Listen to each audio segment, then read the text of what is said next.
नमस्कार दोस्तों, आप देख रहे हैं अतिथि देवो भव। सबसे पहले आप सभी का हमारे इस शो में हार्दिक स्वागत है।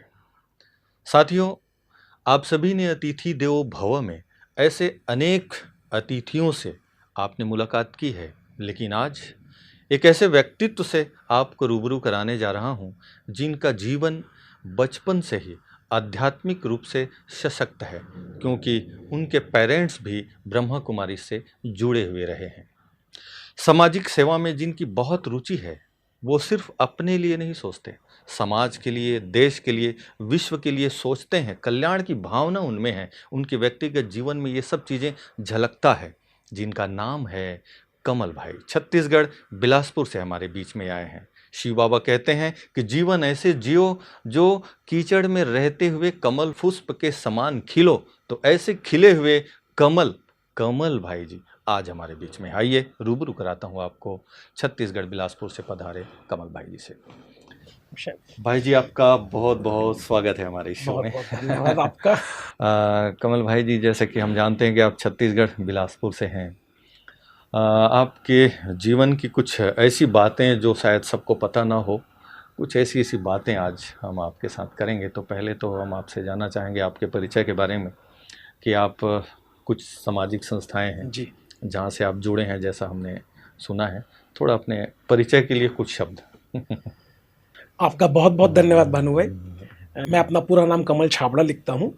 साथ में काफ़ी सालों से, जैसा कि आपने बताया, आपको पता ही है कि हमारे पेरेंट्स भी इस ज्ञान में शुरू से ही रहे हैं। जब से बिलासपुर छत्तीसगढ़ में संस्था का पहला सेवा केंद्र खुला, जो आज वहाँ पे भव्य राजयोग भवन टेलीफोन एक्सचेंज रोड के रूप में व्यवस्थित है, वहीं से हमारे मम्मी पापा ने ज्ञान लिया। उस वक्त तत्कालीन गीता दीदी जी, जिन्होंने 2014 में शरीर छोड़ा, उन्होंने ही उनको ज्ञान दिया था। और उसके बाद कंटिन्यूअस अपने जीवन पर्यंत तक पिताजी ज्ञान में रहे। उसके बाद माताजी भी अभी भी ज्ञान में चल रही हैं। और मेरा तो बचपन ही ब्रह्मा कुमारी इस परिवार के बीच में ही बीता है। उन्हीं के बीच खेलते कूदते मैं कब बड़ा हुआ मुझे पता ही नहीं चल पाया था। और बहुत सौभाग्यशाली परिवार रहा है हमारा। जब भी बिलासपुर में बड़ी दीदियाँ, दादियाँ, दादी प्रकाश मणि जी, दादी निर्मल शांता जी, मोइन मोहिनी दीदी जी, और गुलजार दादी जी, ईशू दादी जी, मतलब भाव विभोर हो जा रहा हूँ दोबारा मैं उस सब चीज़ों को याद करके। जब भी उनका बिलासपुर आना हुआ, उन्होंने आशीर्वाद देने हमारे घर पे जरूर वो पधारी थी। और बहुत ही ससम्मान हम उनको बुलाया करते थे, और बहुत प्यार से, उतना ही प्यार उन्होंने हमारे परिवार को लगातार दिया है। और बाबा का ज्ञान तो साथ साथ, मतलब फॉर्मल कोर्स नहीं किया, ना ही फॉर्मल कोई ऐसे हो गए, बस जैसे पापा मम्मी के साथ क्लास में जाते रहते थे, सेंटर जाते रहते थे, फंक्शंस में जाते रहते थे, वैसे ही बाबा ने मुझे अपना लिया। और बहुत अच्छा लगता है, परिवार के सारे सदस्य सहयोगी हैं, साथ में ज्ञान में चल रहे हैं। और एक विचित्र चीज देखी मैंने कि जो हमारा ब्राह्मण परिवार है, उसके प्यार से ही पालना हो जाती है, जो इस संस्था की बहुत बड़ी विशेषता है। कई बार क्या होता है, ज्ञान समझ में भी नहीं आता है, और बच्चों को तो वैसे भी समझ में नहीं आए, पर जो प्यार पालना मिल रही होती है, जनरली वो एक अट्रैक्शन होता है। और आपने बचपन से ही दादियों की भी प्यार ली है जी। कैसा लगता था वो जमाना? आज तो अब आप बड़े हो गए हैं, वो उस जमाने का कुछ फीलिंग आप शेयर करेंगे? तो बोले ना, वो दिन कितने प्यारे थे और ये दिन कितने प्यारे हैं। तब बाबा साथ हमारे थे, बाबा अब भी साथ हमारे हैं। उस वक्त पांडव भवन में हम लोग आते थे, टेलीफोन हुआ करता था, और किस प्रकार से हम लोग वहाँ पहुँच पाते थे वो हमें पता है, लेकिन बाबा के प्यार में हंसते मुस्कुराते, आपस में खेलते खिलखिलाते हम लोग पहुँच जाते थे। भानु भाई, यकीन मानिए, जो 10-10, 12-12 दिन तक हमें पांडव भवन में रुकने मिलता था, वो पालना आज भी बहुत याद आती है। ओम शांति भवन में बाबा से मिलना, 7-7 घंटे, 8-8 घंटे बाबा के सामने बैठना, और बाबा से पूरी पालना लेना, दीदी दादियों का पूरा प्यार लेना। और अमृत वेले वो हमें वो मीठा जल पिलाती थी, और जो भोग खिलाती थी, और सुबह एक एक से दादियाँ पूछती थी कि भाई कैसे हो, किस प्रकार हो। ये पालना समय अनुसार, भाग्य से मिलता है, समय अनुसार चेंज जरूर हुई है। आज भी यहाँ के जो वरिष्ठ हैं अपने हिसाब से सारी पालना दे रहे हैं, और बेहद का यज्ञ बहुत बड़े स्वरूप में बदल चुका है। तो व्यक्तिगत रूप से एक एक से पूछना शायद उतना संभव नहीं है, लेकिन आज भी हमारी दीदी दादियाँ जो भी हैं वो बाकायदा क्लास में सबसे पूछती हैं कोई दिक्कत तो नहीं है। बस ये जो दिक्कत तो नहीं है ना बोलते हैं ना, सारी दिक्कतें दूर कर देता है। बराबर है। तो इस तरह से आपने बचपन से ही एक आध्यात्मिक पालना भी ज्ञान की और दादियों की आपने तो लिया है। आप क्या समझते हैं कि इतनी पालना आपको मिला है, रिटर्न में बाबा कहते हैं बच्चे आपको कुछ करते रहना है, तो क्या आप संतुष्ट हैं अपने जीवन से इस बात को लेकर कि आपने जब यज्ञ से दादियों से इतनी पालना ली है तो बाबा कहते हैं कि उसका रिटर्न भी देना होता है। तो अपने जीवन से, अपने व्यवहार से, अपनी सेवा से किस तरह से आप आज के संदर्भ में अगर बात करें तो अपनी सेवाओं की उपलब्धियों के बारे में अगर बात करें, सेंटर्स में आपका जो कांटेक्ट है, एक्टिविटीज़ है, थोड़ा सा इसका जिक्र करते हैं। आपने बहुत बड़ी बात कही कि मतलब उसका रिटर्न हम क्या दे पा रहे हैं। ईमानदारी से बोलूं तो जो प्यार पाया है हमने वह अमूल्य है, अतुलनीय है, दिया भी नहीं जा सकता। वो उसका मतलब रिटर्न हम नहीं कर सकते।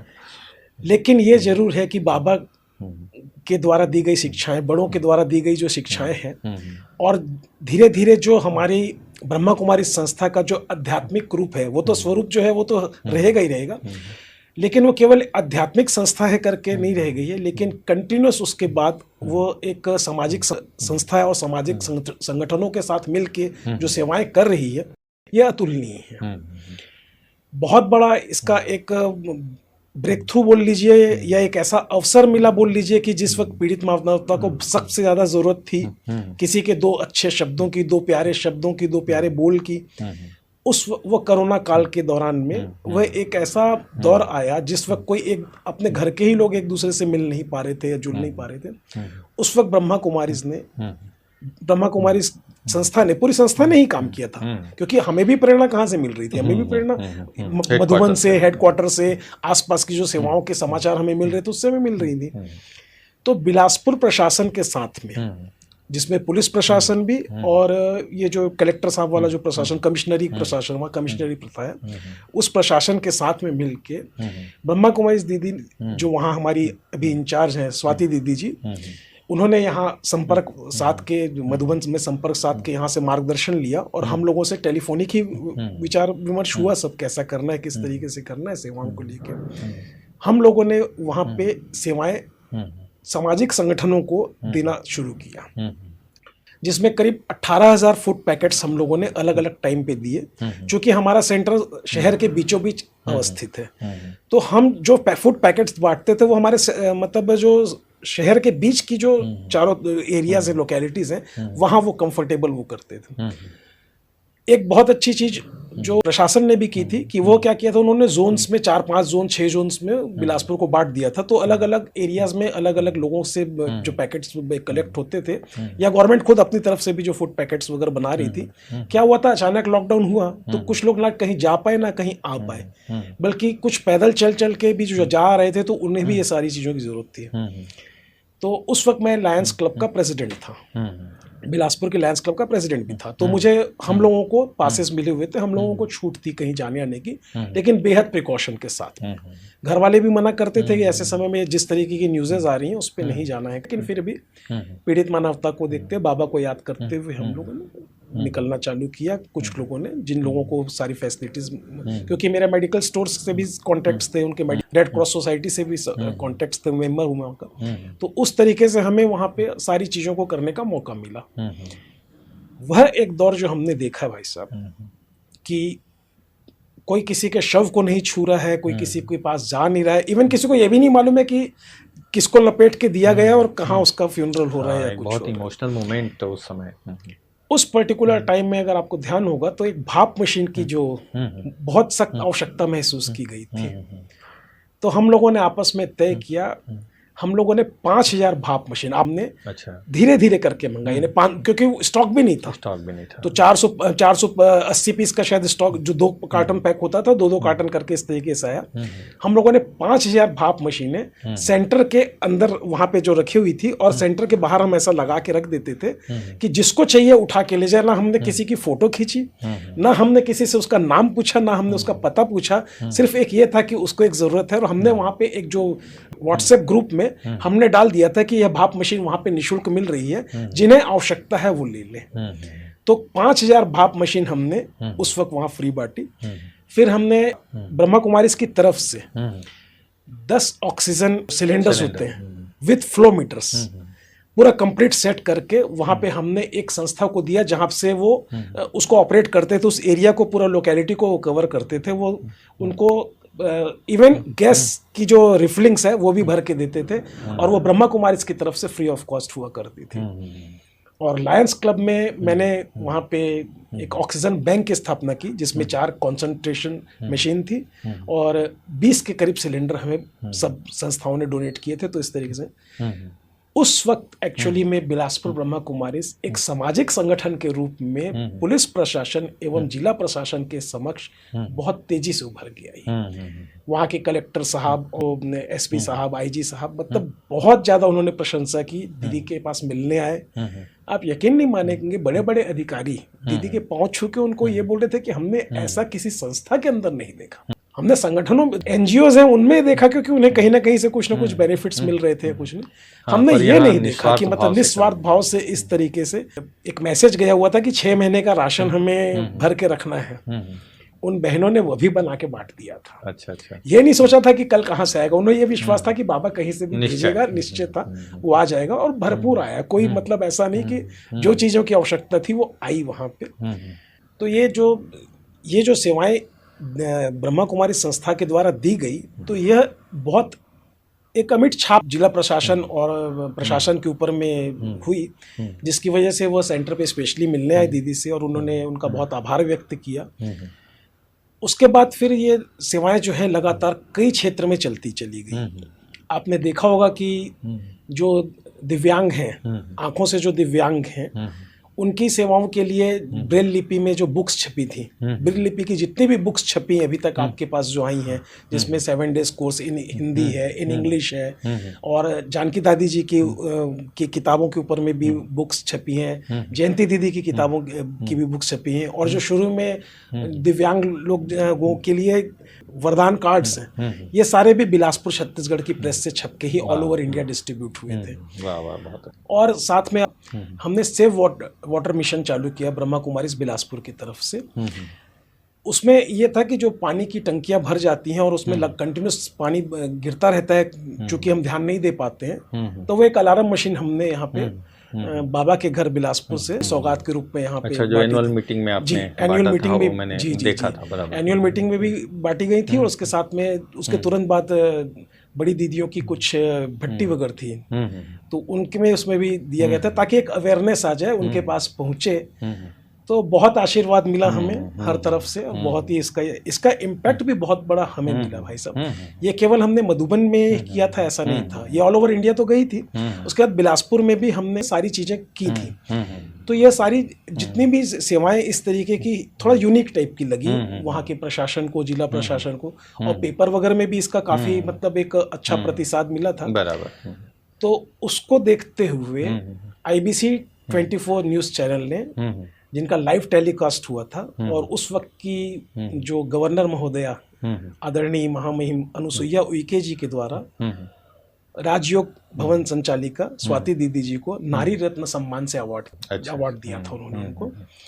और वहाँ 2 यूनिवर्सिटीज हैं, गुरु घासीदास यूनिवर्सिटी और Atal Bihari Vajpayee university, central university जिस गुरु घासीदास जी की है, और ये वहाँ के जो कुलपति महोदय हैं, और रायगढ़ विश्वविद्यालय के कुलपति महोदय, ऐसा करके 4 या 5 कुलपति महोदय जो हैं, उन लोगों ने छत्तीसगढ़ गौरव का सम्मान प्रदान किया था अपनी ओर से। तो ये सारी चीजें बहुत अप्रिशिएट करती हैं हमें, आगे बढ़ने का भी मतलब कुछ और अच्छा करने का प्रेरणा देती मिलता है, है। और तब से कंटिन्यूस अभी चल ही रहा है। हम्म, और लगातार रूप से वहाँ पे एसपी रजनीश सिंह जी आए हैं, वह एक चेतना प्रोग्राम वहाँ कर रहे हैं बिलासपुर में, जो चेतना अगेंस्ट हर चीज, यानी against crime, against cyber crime, against fraudation, against child misbehaving जो चल रहा है महिलाओं के प्रति जो सब, तो वो कंटिन्यूस कर रहे हैं। तो अभी पिछले महीने हमने उनके साथ मिलके, या कहें इस महीने से पूरा कंटिन्यूस हम उनके साथ मिलके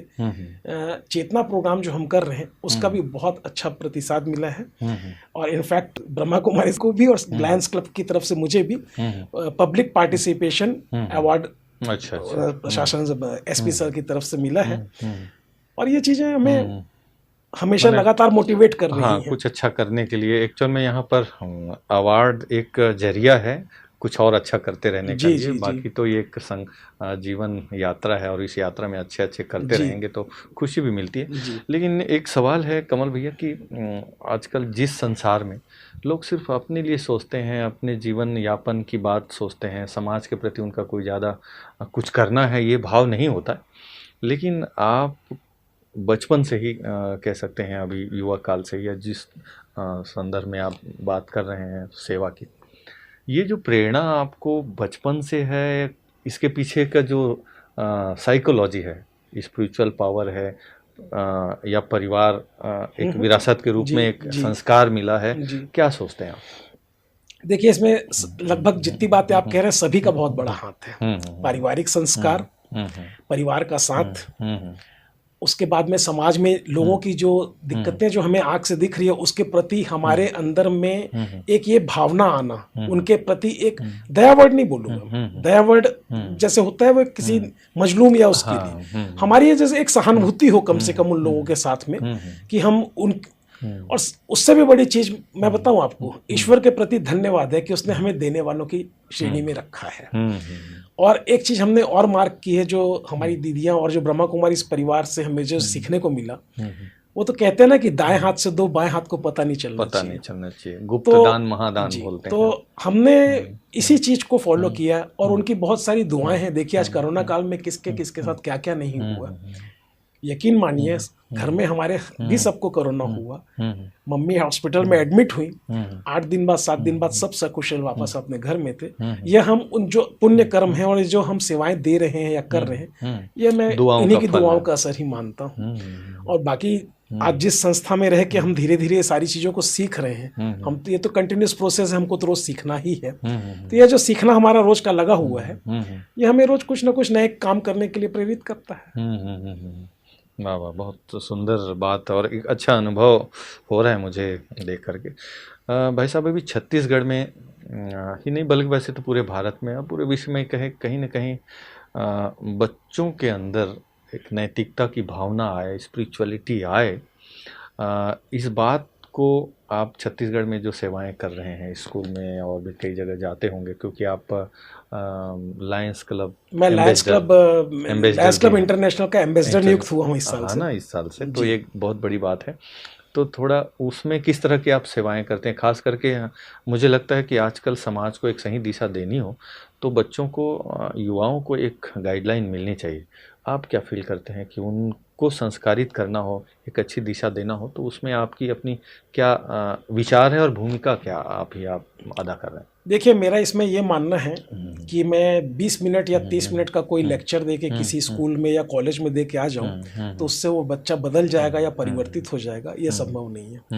बच्चे को सबसे पहले और सबसे बड़ी जरूरत है उसका परिवार, उसमें भी उसकी माँ, क्योंकि पिता तो फिर भी कमाने के लिए या कुछ अपनी आजीविका चलाने के लिए या उनके अच्छे रहन सहन के लिए लगातार प्रयास बाहर भी निकलना होता है। घर में अगर माँ अपना मोबाइल छोड़ देना तो मैं आपको निश्चित रूप से कह रहा हूं कि बहुत हद तक उस बच्चे का मोबाइल छुड़ाने में वो सहायक हो सकती है। बराबर है। क्योंकि जो छोटेपन से जो बच्चे होते हैं वो माँ से ही सीखते हैं या बड़ी बहन से सीखते हैं, ऐसा कह लीजिए। मैं ये नहीं कह रहा हूं कि मोबाइल गलत चीज है, मोबाइल की दुनिया ही आज हमें आगे ले जा रही है बहुत, लेकिन हर चीज के एक जैसे 2 फैक्टर्स होते हैं ना, कि भाई एक पॉजिटिव फैक्टर है और एक नेगेटिव फैक्टर है।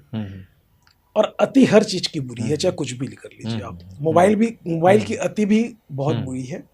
तो जिस तरीके से आज माएँ अगर अपने बच्चों को संस्कारवान बनाना चाहती हैं या जो संस्कार उनके अंदर चाहती हैं, तो उसके लिए उनको अपने घर के अंदर उस भूमिका के लिए तैयार रहना पड़ेगा, क्योंकि माँ सदैव गुरु रहती है। प्रथम गुरु तो रहती है, लेकिन सदैव कंटिन्यूअस गुरु रहती है। वो हर अच्छी चीज के बारे में उनको समझा सकती है। लेकिन है कुछ सामाजिक व्यवस्थाएं ऐसी हैं कि उनके भी अपने काम होते हैं, उनके भी अपने कहीं जाना रहता है, उनके भी अपने कुछ एंटरटेनमेंट्स हैं जो संजोग से वो परिवार में नहीं पा रही हैं, या ये कह लीजिए कि जॉइंट फैमिली का कल्चर हमारा लगातार कम होते जा रहा है। तो अपने दोस्तों के बीच में, या उनका भी भाई देखिए, उनकी भी एक जीवन है, उन्हें भी ये सारी चीजें चाहिए। लेकिन मुझे कहीं ना कहीं लगता है कि शायद उनकी जिम्मेदारी और उनकी भूमिका इस पर्टिकुलर टाइम पे बहुत ज्यादा है, और यह अगर वो कर पाए तो भाई जो बच्चा अपने घर में अपने पिता से या अपनी माँ से नहीं सीख रहा, वो मेरे कहने से या आपके कहने से सीखेगा, ये संभव नहीं। क्योंकि बाहर से अगर सीखेंगे भी कुछ अच्छी बात, अगर घर में जाके वो माहौल नहीं मिला तो कहीं ना कहीं वो मिसगाइड होगा उनके। अब देखिए, उनको मंदिरों में लेके जाना, उनको तिलक लगा के मतलब बताना, अपने बड़ों का आदर करना सिखाना, ये सब तो घर से ही चालू होगा। एक शुरुआत। मैं यहाँ किसी का भी दोष नहीं दे रहा हूँ, पर मैं आपने पूछा तो मैं ये बता रहा हूँ कि इन चीजों की आवश्यकता अभी जरूरत ज्यादा है, जो हम देख रहे हैं जाके। छोटे छोटे बच्चे अगर मान लो, मतलब उनको फिजिकल एक्टिविटीज के लिए भी बाहर नहीं जाने दे रहे हैं, भाई थोड़ा सा खेलने कूदने भेजिए उनको, नहीं हो सकता आप उनको खुद लेके चले जाइए। और यही वजह है कि शायद कई कुछ समस्याएं आ जाए छोटी मोटी, चाहे स्टूडेंट को, तो शायद उसको फेस नहीं कर पा रहे हैं, डरते हैं। नैतिक बल कम होता जा रहा है। पर उसमें नैतिकता आए, इसके लिए स्पिरिचुअलिटी की बहुत ज़रूरत है ना, ऐसा। तो आप लोग जब जाते हैं तो ब्रह्मा कुमारी के द्वारा बिलासपुर में बच्चों के उत्थान के लिए कहें, उनको एक नैतिक रास्ता अच्छा दिखे, क्या करते हैं उसके लिए? आपने जो भी संस्कारों की बात की ना, देखिए संस्कार तो के बारे में तो मैंने जैसे आपसे कहा, अभी जो अलग अलग स्कूल्स हैं, ब्रह्मा कुमारी टीचर्स बहनें हमारे यहाँ की, और जो भी हमारे सेंटर्स से कनेक्टेड सेंटर्स हैं, रतनपुर है, लखराम है, सीपत है, ये सारे सेंटर्स के आसपास के जितने भी स्कूल्स हैं, वहाँ पे हमारी स्कूल मतलब ब्रह्मा कुमारी टीचर्स बहनें जाती हैं। और आपको जानकर एक आश्चर्य होगा, हमारे यहाँ पिछले 3 सालों से वहाँ पे सेंट्रल जेल है बिलासपुर। अच्छा। जिसमें महिला सेल अलग है और पुरुष सेल अलग है, स्वाभाविक रूप से जैसा होता है। वहाँ पे प्रति शनिवार को जो महिला सेल है वहाँ पे हमारी क्लासेस होती हैं, और प्रति बुधवार को पुरुष सेल में हमारी क्लासेस होती हैं, जो हमारे यहाँ की ब्रह्मा कुमारी टीचर्स बहनें जाती हैं। हम भी जाते हैं कभी कभी साथ में, अलग अलग टाइम पे, क्योंकि अलग अलग चीज़ें उनको एक्टिविटीज़ कराते रहते हैं, और बहुत परिवर्तन आ रहा है उनके अंदर में। और यह लगातार देखने में आया है कि आज जो मानसिक बीमारियां हैं उसका अधिकतम कारण नशा भी है। मतलब एक से एक चीज़ें जो है सब जुड़ी हुई हैं। जैसे वो नशा करता है, घर में आके मारपीट करता है, फिर क्षणिक आवेश में कुछ दूसरी बातें होती हैं, तो यह सारी चीजें कहीं ना कहीं मानसिक रूप से उनको डिस्टर्ब कर रही हैं। और ये तो आप भी जानते हैं कि उनको अपना भी उतना ज्ञान नहीं है, और सामाजिक रूप से भी ज्ञान की कमी है या चेतना की कमी है। इस वजह से ये सारी घटनाएं घटित हो रही हैं, जिस पे हम लोग लगातार काम कर रहे हैं। और हमारे यहाँ विशेषज्ञ भी हैं, कई जो टीचर्स बहनें हैं वो तो सब हमारे यहाँ की पढ़ी लिखी और काफ़ी टैलेंटेड हैं ही। साथ ही हमारे जो क्लास में भाई बहन आते हैं उसमें कई डॉक्टर्स हैं, कई मनोचिकित्सक हैं, तो हम इनकी सारी सेवाओं का भी लाभ हम वहाँ पे जिला प्रशासन को अवगत कराते हुए हम लेते हैं, कंटिन्यूस करते हैं। वाह भाई, तो बहुत सुंदर सेवाओं का एक अच्छा एक प्रकार से भंडार है अपना छत्तीसगढ़ का बिलासपुर। और ऐसे बहुत सारी बातें होंगी जो हम शेयर नहीं कर पा रहे हैं, शायद समय का अपना अभाव है। लेकिन हम चाहते हैं कि कमल भाई जी, जाते जाते जो भी लोग देख रहे हैं आपको टेलीविज़न में, उनके लिए, चाहे वो युवा हो, बच्चे हो, बुजुर्ग हो, कुछ ऐसी अपनी लाइफ से ऐसा टिप्स जो आप हमेशा खुश रहते हैं, समाज सेवा में आपका मन लगा रहता है, ऐसी क्या बात है जो आपको दिल से अंदर से एक भाव पैदा होता है, वो टिप्स आप शेयर करेंगे? ब्रह्मा कुमारी का एक स्लोगन मैंने देखा था कि सेवा में व्यस्त रहिए और अपने में मस्त रहिए। मतलब सेवा में हम व्यस्त रहते हैं तो हमें इधर उधर की बात करने का या दूसरों के या किसी प्रपंच को, प्रोपागेंडा को क्रिएट करने का ना मौका रहता है ना हम करते हैं। और सच बोलूं तो राजयोगा मेडिटेशन एक ऐसा मेडिटेशन है जिसको सीखने से आपके अंदर विल पावर बहुत स्ट्रांग होती है। अब विल पावर स्ट्रांग होने का अर्थ होता है कि आप निर्भीक हो जाते हैं। और एक बहुत बड़ी चीज है, जब आप एक अच्छा काम कर रहे होते हैं तब आप और अच्छा काम करने के साथ में निर्भीक रहते हैं, तो वह काम की जो सफलता है और वो जो काम का जो सोपान है बहुत ऊंचा होता है। और किसी भी चीज को लेके हमारे अंदर डर पैदा नहीं होता। हमारे सबसे बड़ी मतलब फेलियर की जो निशानी है बताऊं मैं आपको क्या है, हम कुछ भी करने से डरते हैं, उसके फेल होने से डरते हैं। तो जिस चीज का हम जैसे हमने निश्चय कर लिया कि ये जीत हमारी है ही और यह निश्चित जीत है हमारी, छोटी मोटी बात में फेलियर हो भी गए तो एक नई चीज सीखने को भी मिल जाती है, वो सीखने की जगह अनुभव भी मिल जाता है और आगे के लिए एक रास्ता भी खुलता है। वो जो सीखते हैं उससे हम उस चीज को और अच्छा बेहतर ढंग से कर सकते हैं। और एक चीज मैं आपको बताऊं इसके अंदर में, ये टीम वर्क होता है। जब आपके साथ अच्छी टीम होती है या आप किसी अच्छे टीम में होते हैं, जरूरी नहीं मेरी टीम अच्छी हो, मैं भी किसी टीम का हिस्सा हूं, मुझे भी किसी टीम का हिस्सा होना चाहिए। तो उस टीम के हिस्सा होने के लिए हम अपना 100% और अपनी सकारात्मकता के साथ में हम उनको प्रेजेंट करें, जीत निश्चित हुई पड़ी है। और फिर जिसके साथ सर्वशक्तिवान भगवान हो और जिसको आप सारी जितनी भी सेवाएं करते हैं आप करते तो उस ईश्वर को अर्पित है ना। बराबर। तो जिस हमने ईश्वर को अर्पित कर ली, उसने स्वीकार कर ली, इससे बड़ी जीत आपके लिए और क्या हो सकती है। तेरा तुझको अर्पण क्या लगे मेरा। बहुत सुंदर कमल भाई जी, बहुत अच्छी बात आपने शेयर की हमारे साथ, हमारे शो में आकर के एक बहुत अच्छे अनुभव मुझे भी हुआ। आपका बहुत बहुत शुक्रिया। Thank you.